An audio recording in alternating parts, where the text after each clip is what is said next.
আসসালামু আলাইকুম সবাইকে।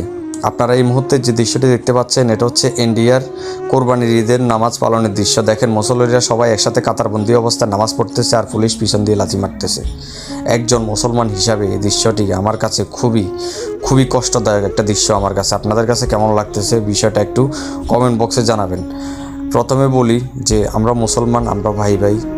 একজন মুসলমানের রক্ত যেখানে পড়ছে সেখানে সারা বিশ্বের মুসলমান সবাই এক হই। সারা বিশ্বের মুসলমান সবাই এক হয়ে আমরা কি করি? আমরা একসাথে হজ পালন করি কাঁধে কাঁধ মিলিয়ে।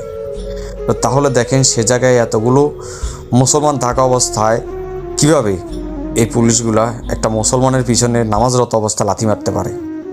ইন্ডিয়ার ভিতরে কি প্রতিবাদ করার মতো এরকম লোকের অভাব পড়ছে?